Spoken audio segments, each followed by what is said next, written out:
Radha Madhava Kunja Bihari Jaya Gopi Jana Vallabha Girivaradhari Yashodanandana Vraja Jana Ranjana Yashodanandana Vraja Jana Ranjana Jamuna Tira Vanachari Yamuna Tira Vanachari Hare Krishna Hare Krishna Krishna Krishna Hare Hare Hare Rama Hare Rama Rama Rama Hare Hare Hare Krishna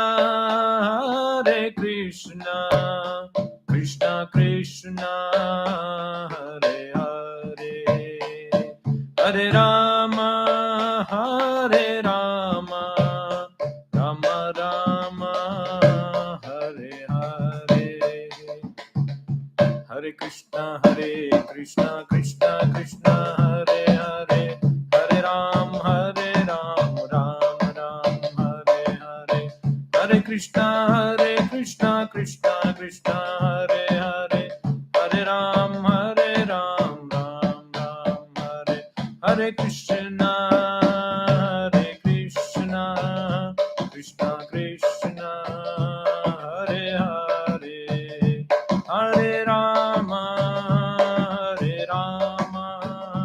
Rama Rama Hare Hare Jaya Krishna Balaram Jaya Krishna Balaram Krishna Balaram Jaya Krishna Balaram Nitai Gaura Hari Bol Hari Bol Hari Bol Nitai Gaura Hari Bol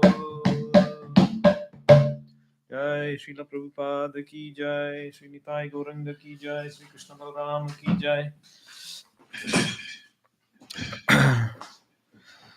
Om Namo Bhagavate Vasudevaya Om Namo Bhagavate Vasudevaya Om Namo Bhagavate Vasudevaya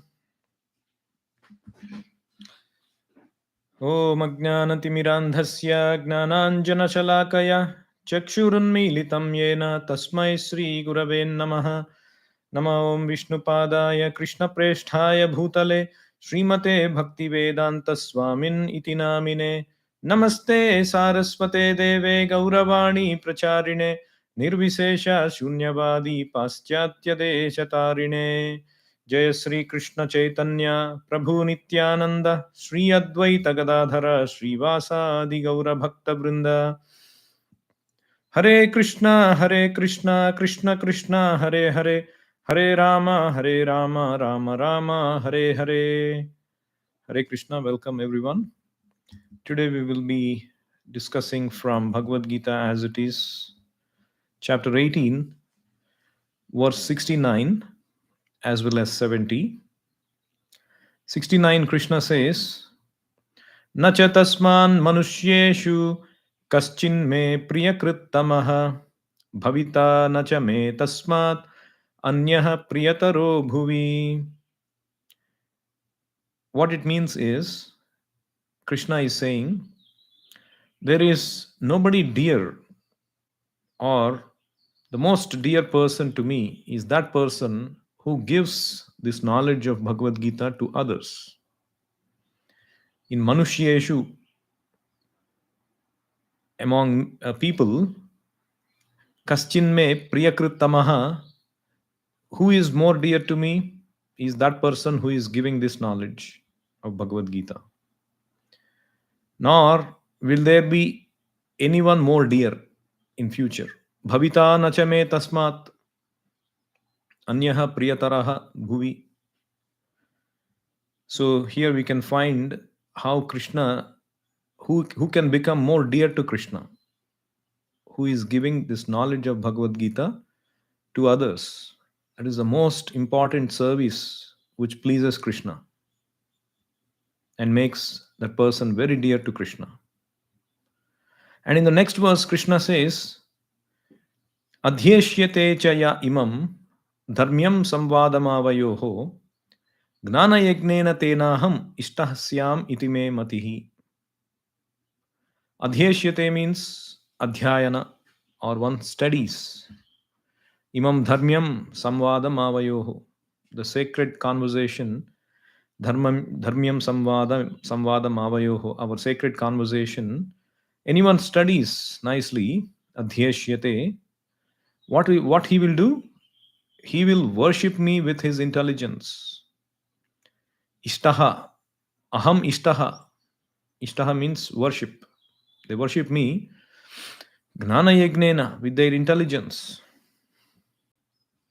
This is my opinion.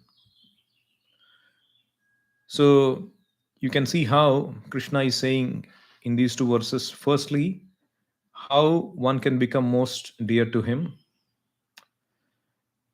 Because in the previous verse, Krishna said, this knowledge of Bhagavad Gita, Krishna consciousness, should be given to those who are favorable, those who are devotionally minded, and not to abhaktas, not to envious.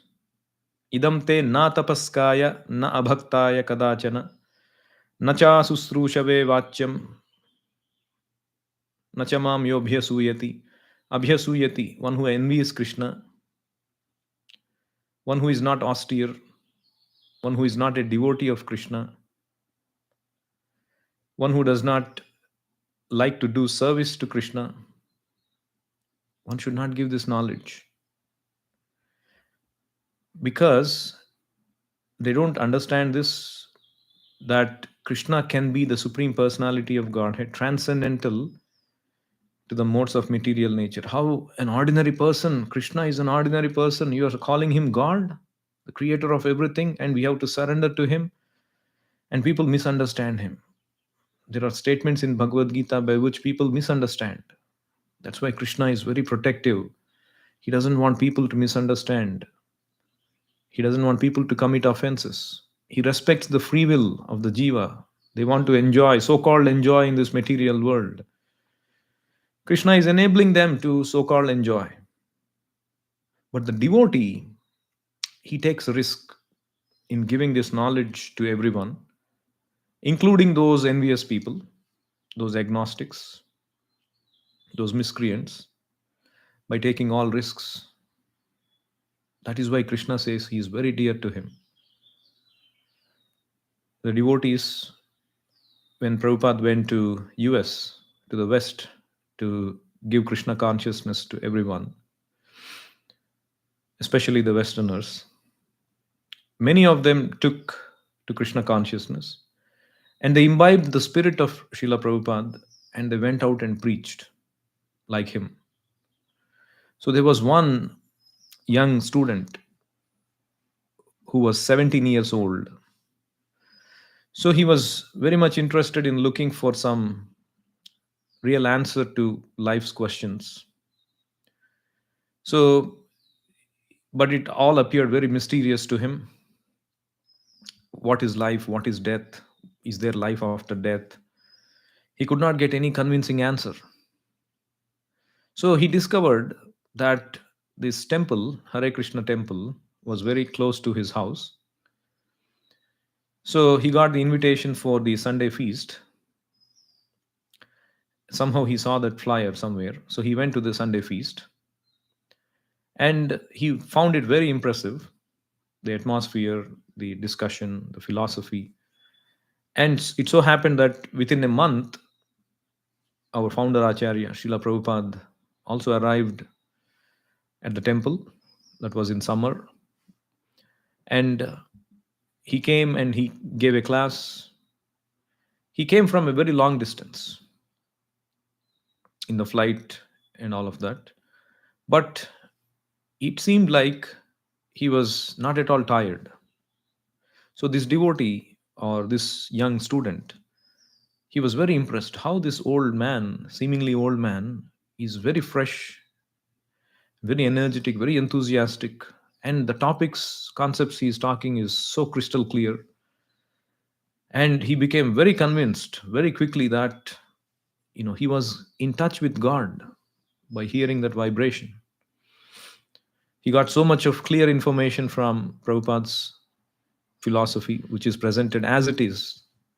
His book is called Bhagavad Gita as it is because it is presented as it is. There is no mental concoction, no addition, no subtraction. And that is why it is successful, because it is pure.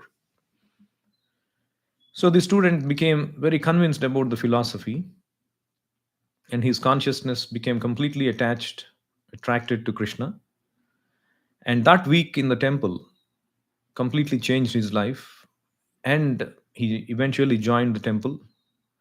And he has been serving for Krishna for more than 3 decades since then.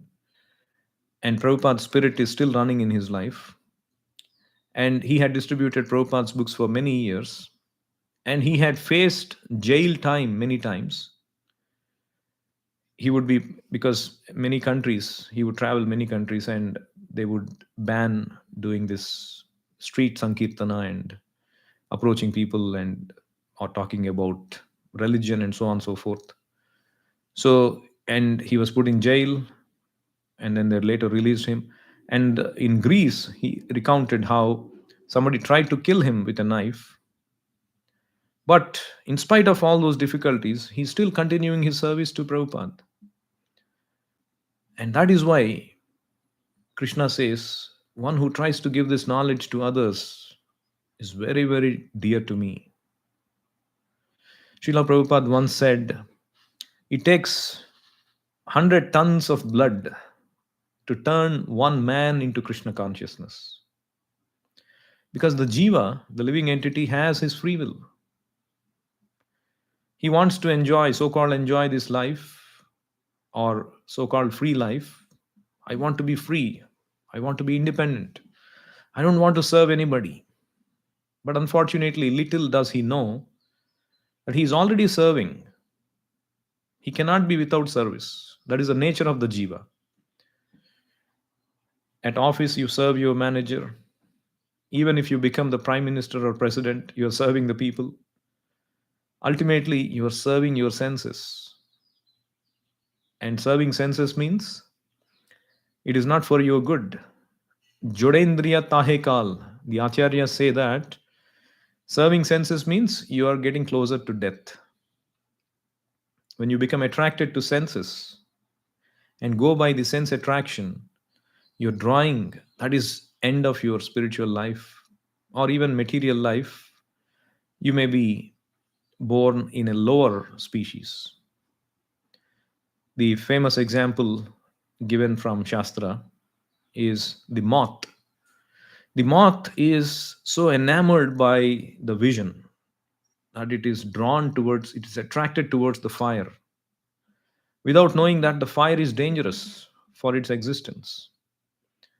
And it just dashes into the fire and loses his life. Like the deer, how they catch the deer, the hunter, he plays nice music, and the deer is attracted by his senses, especially the sense of hearing. And he just gets enamored and captivated, and the hunter captures him or shoots his arrow, and the deer is captured or died or dies. So likewise, there are many examples in scriptures how the senses are drawing us to death. And these animals, they have one weak sense, whereas the humans, we are all being drawn by all the senses at the same time. Like Prahlad Maharaj says, Jihvai katochyuta vikarshati mavitrupta. One at one time or at one side, this tongue is pulling me. At one side, these eyes are pulling me, ears are pulling me to hear nice songs, mundane songs. So, like this, all the senses are pulling me, just like there are many wives of a husband and they are all pulling him in different directions. You come with me, come with me, come with me. This is a position of the so called free living entity struggling to serve his senses, or he's thinking he's so called enjoying. So it's very difficult. People want to do what they want. So to convince them into what is good, what is spiritually good for them, uplifting, to give them Krishna consciousness is not easy. But who does that becomes very dear to Krishna. And Prabhupada's method, and as prescribed by the acharyas, the best way to do this is to give them these books of knowledge. Srila Prabhupada translated and commented on Bhagavad Gita, and he named it Bhagavad Gita as it is. And he also gave translation and commentary on Srimad Bhagavatam and several other books of Vedic literature in a way one can easily understand. Anybody can understand in a simple way. And he stressed so much on distributing books. He would have his disciples read his own books, and he would relish reading them. And when asked about it, he said it is Krishna who is writing these books through him. So he would relish reading his own books because it is Krishna who is writing these books. So there was in 1970 this another young man. He was visiting friends in Montreal, Canada, and he was riding in the subway and just came out of the subway onto the surface of the city. And then one very enthusiastic devotee, he approached him and he gave him a copy of this book, small book, Topmost Yoga System. And in general, when you are with friends and when you are trying to have some material enjoyment, others try to dissuade you from taking up any other path. So this friend who was with him, he tried to discourage him from taking anything.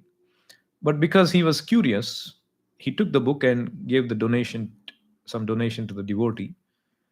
And apparently that was the end of the day service for the devotee, and ending it on a successful note. And as he was departing, he leapt into the air and clicked his heels together as a sign of enjoyment.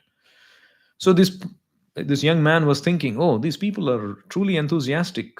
Even though they are monks, they seem to be enthusiastic about what they are doing. And so he took that book and he continued his life. He embarked on various travels throughout Europe, culminating in Morocco. And he kept on trying to read the book, but he was a little bit baffled by the language and some of the concepts, but still he was persistent. Finally, he got to read that book, and then that opened his eyes. And just by reading that book, it convinced him that Krishna was the Supreme Personality of Godhead. While many of his friends, and he was reading himself many other philosophies, they were all trying to convince him that everyone of was God. Mayavadis. I was God, you are God, like this. So finally he understood that he was not God, but he is an insignificant soul, part and parcel of God, constitutionally a loving servant of God, and he got huge relief from understanding that concept. And in later on, next year, he eventually started to pursue that path and became a full-time devotee. But it all began with that book. And the book can go anywhere. One time Prabhupada was asking, how is your book distribution going on? And one Mataji who was very nicely distributing books, Prabhupada, it's going on. And Prabhupada asked her, who are all the people who are taking these books? And she said, Prabhupada, doctors, young people, diplomats. And Prabhupada said, oh, diplomats? From what countries? So she gave a list of the nationalities of anyone who had ever taken a book. And she said, someone from Albania took a book, Prabhupada. And Prabhupada said, Albania? That's behind the Iron Curtain. Those days, this they call this Iron Curtain. So nothing could penetrate that. They are very restrictive about what enters the country, the propaganda, the religion. There was a Cold War going on between East and West, and so on and so forth. So she said, yes, Prabhupada, they take in their suitcase because they are diplomats and they have that diplomatic immunity. No one can open the suitcase. And Prabhupada just leaned back and laughed and said, see, we cannot go, but Lord Chaitanya can go through our books. Because Lord Chaitanya is there in the books. Krishna is there in the books. If you distribute the books, it will go. So, this is how one can give Krishna to others. The best way of giving Krishna to others and become dear to Krishna is by distributing Srila Prabhupada's books. Or whoever you meet, you preach. And that was the spirit Prabhupada had when he came to US. He was taking every opportunity to present Krishna to others, whether it is in a small house setting. And on one Vyasa Puja occasion, one of his disciples was praising Prabhupada, how Prabhupada was going to different places. Like when Prabhupada came to Los Angeles, Prabhupada would, do his early preaching in Los Angeles by going to different houses, small or big, taking every opportunity. And then while he was explaining that, Prabhupada interjected. He said, I was even going to a garage to speak. So Prabhupada had programs in garages, and he was taking that opportunity to give this to everyone. And then Krishna says in the next verse, that person becomes very dear to him. And one who gets that knowledge, what happens to that person? Gnana yagnena tenaham ishtahasyam iti me matihi. He worships me with intelligence. One who gets this knowledge becomes convinced about Krishna consciousness. He worships Krishna with intelligence. Prabhupada, in one morning walk, he was talking about a shloka from Chaitanya Charitamrita, one of our literatures, about the life and pastimes of Chaitanya Mahaprabhu. So in that, the author, he speaks about one verse which says, Sri Krishna Chaitanya Daya Karaha Vichar Karite, Vichar Karile Chitte Pabe Chamatkar. What it means is, just see what kind of merciful Lord is Chaitanya Mahaprabhu. And if you consider, Vichar means you try to understand his mercy with logic, by philosophy, by argument. That is called Vichar. And then you will find it wonderful. Vichar Karile Chitte Pabe Chamatkar. How Chaitanya Mahaprabhu is really a great personality, how he has changed this world, how he has contributed to the best welfare of the human beings by his activities. If you follow it with logic, if you understand with argument and philosophy. So that is, we are not following Chaitanya Mahaprabhu blindly. That is not our position. Krishna is also saying, Gnana yagnena tenaham, by intelligence. Just like Arjuna. Arjuna argued with Krishna in so many ways. At last he accepted it. Param Brahma Param Dhama Pavitram Paramam Bhavan. So, this is how one should accept Bhagavad Gita, with intelligence. Somebody asked a question to Prabhupada, Swamiji, if everything comes from Krishna, then illusion also comes from Krishna. But how can illusion, which comes from Krishna, cover Krishna?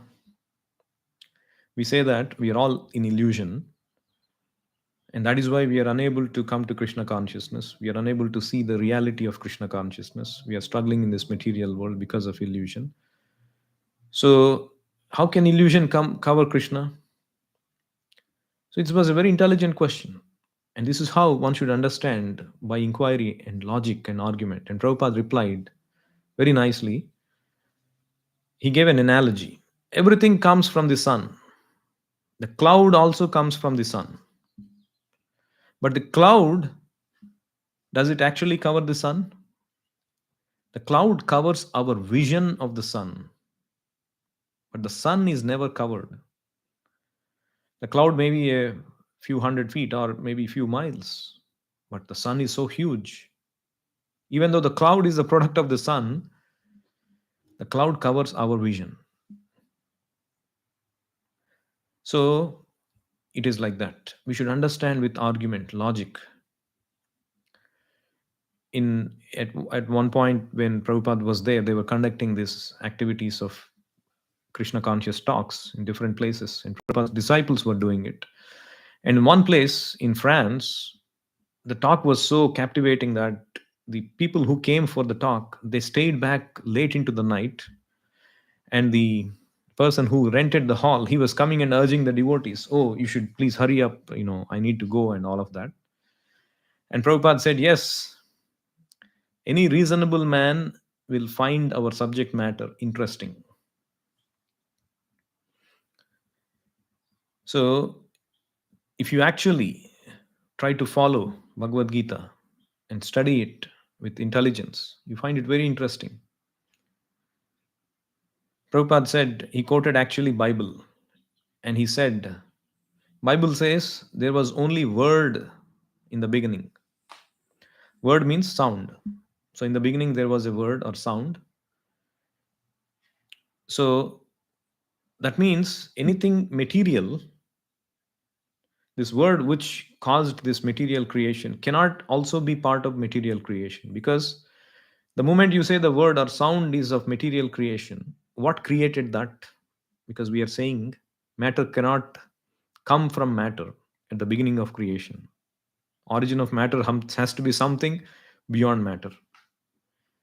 So, so Prabhupada said, so these people, the rascal people, they don't understand this sound is beyond material creation. He doesn't see that the sound was before creation. Actually, Srimad Bhagavatam explains that the beginning of the creation is the Supreme Personality of Godhead, Krishna.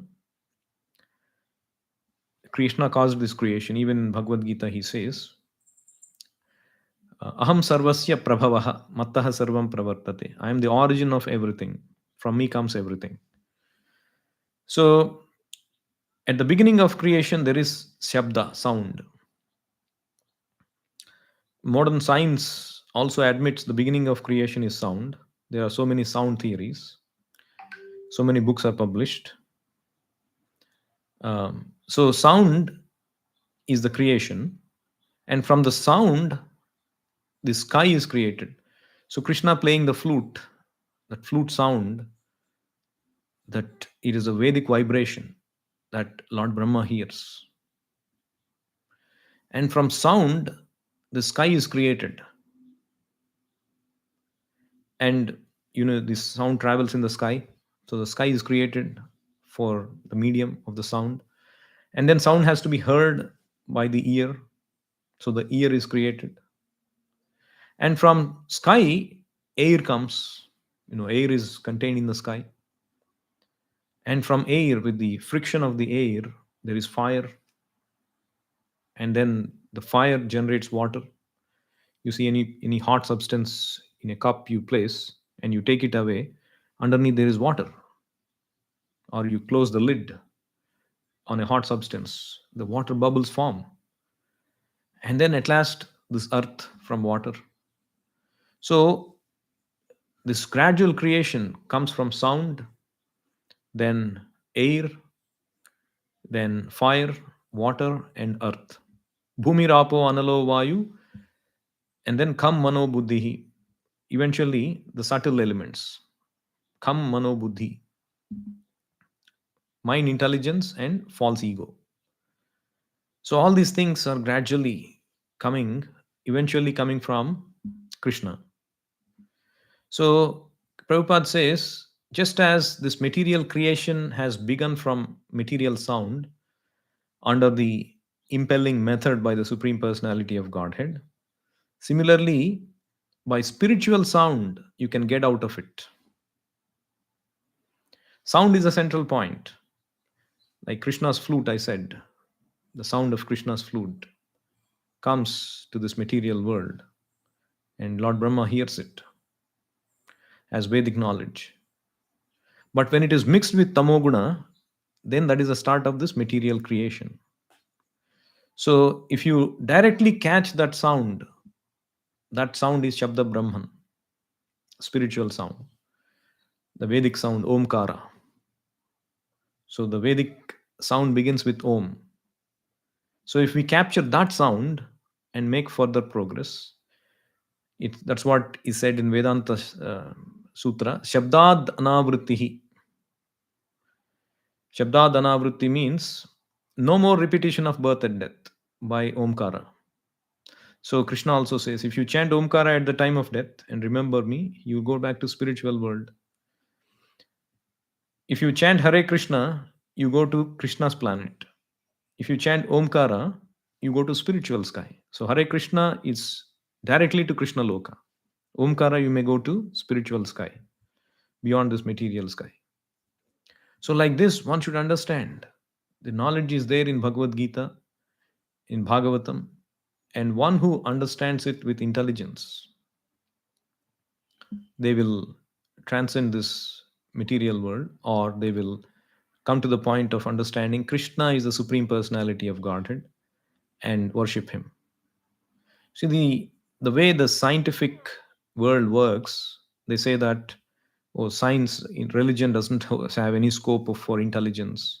But here Krishna is saying, the highest religion, you will worship me if you are actually intelligent. How do we corroborate?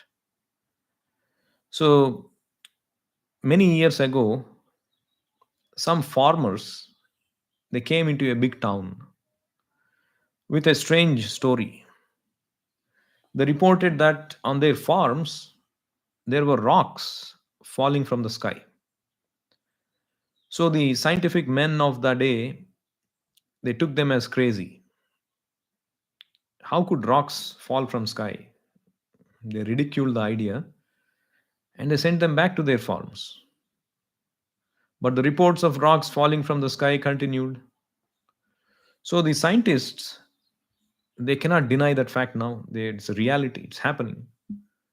It was happening. So the scientists had to come up with a scientific theory to explain rocks falling from the sky. So they came with this idea of volcanoes erupting on the moon. It seemed like a reasonable enough idea. So that was the scientific theory, and everyone then accepted that the rocks could fall. Before that, they could not even imagine that such a phenomena could exist. But now it's become scientific theory. These rocks are now called the meteorites, and there is no problem accepting them now. So science is always discovering new things. What is seemed to be impossible will eventually be accepted as a reality. Science is all about observing what is already there and trying to give an explanation using their logic. But that logic is prone to be incorrect. It may change later. We have seen many times the scientific analysis and the theory changes. The mistake is that they only see externally what is happening. Just like if somebody is playing this billiards, the snooker, you see, and they don't see the person, they say there are only long handles and the person is far away and they're hitting these balls, and say this person's vision is covered, is only seeing this table. He can only see these balls moving around. He cannot see how these balls are. Oh, he can only explain, okay, this ball came and hit this, that's why this ball is going and falling into this bucket or into this hole. But actually, who pushed this ball? What is causing this ball to be pushed? Like Einstein's theory of general relativity, that was a big revolutionary theory because it actually came out of, or it opposed Newton's theory of law of gravitation, that it was actually not the pull, that is the push that was happening. And it's a space and time fabric is, you know, causing this whole pushing thing and then all of that. Anyway, so eventually they will counteract one philosophy with the other, one theory with the other. But the thing is, they don't see who is actually pushing this. Krishna says, Gamavishya cha bhutani dharayami aham ojasa. I am the one who is actually holding all these planets in their orbits. They are all in their orbits because of my energy. Science also agrees that there is dark energy, which we have no idea what it is about. Prabhupada many times talks about this simple example. Say this huge ocean is there. Many oceans are there: Pacific Ocean, Atlantic Ocean. So this huge body of water, chemical composition is H2O, huge hydrogen and oxygen. So first of all, who manufactured these huge quantities of chemicals? And secondly, who actually combined them? Just like the balls hitting each other and going and falling into the hole, who is actually hitting them? What caused them to move in the first place? So behind everything, the Supreme Personality of Godhead is there. The creation is not automatically taking place. Just like, when the man and woman unite, when the semen is discharged by the man, there is pregnancy. It's not that automatically things are getting mixed up and the baby is born, isn't it? So, anyone who studies with intelligence like this accepts Krishna's presence, accepts Krishna as the Supreme Personality of Godhead, the intelligent being behind everything, and worships Him. And then He gives it to others. And one devotee was sharing his memory during Prabhupada's time. Prabhupada was once asking or started a mock debate. He said, oh, let's say I don't believe in Krishna. I don't accept your shastras, scriptures.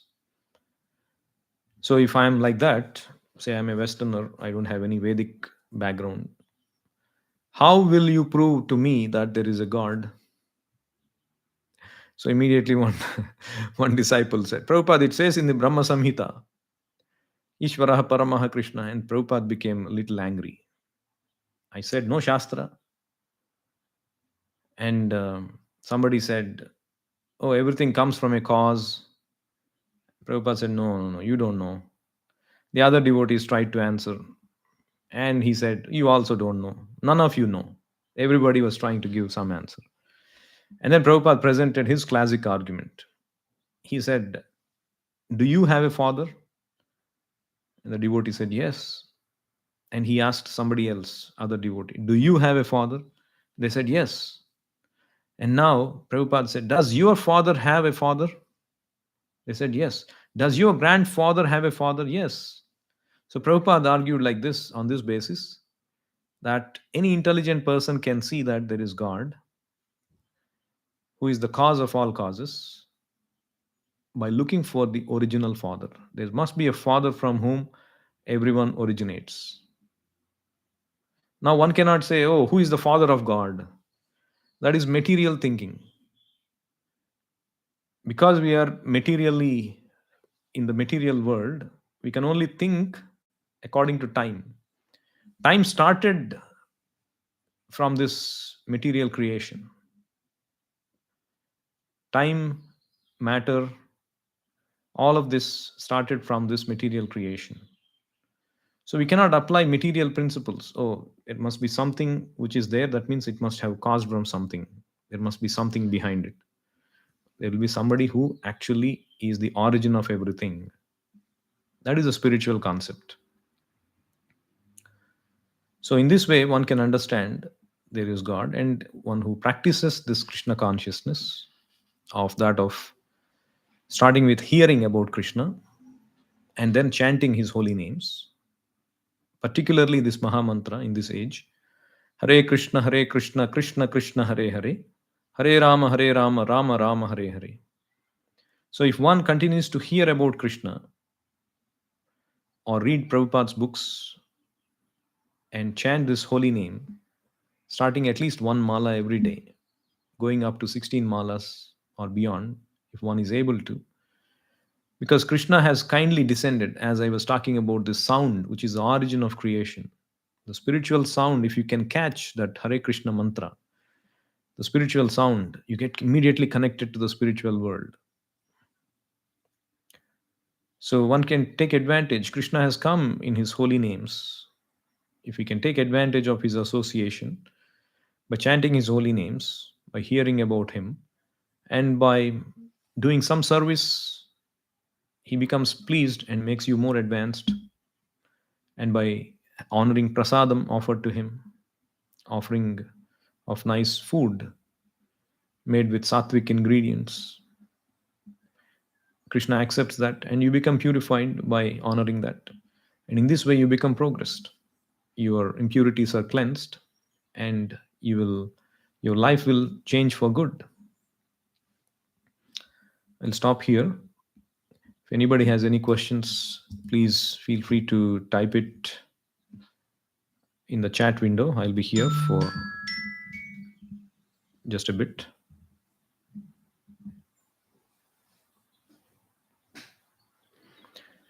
Hare Krishna, Krishna Krishna, Hare Hare, Hare Rama, Rama Rama, Hare Hare. Hare Krishna, Krishna Krishna, Hare Hare, Hare Rama, Rama Rama, Hare Hare, Hare Krishna,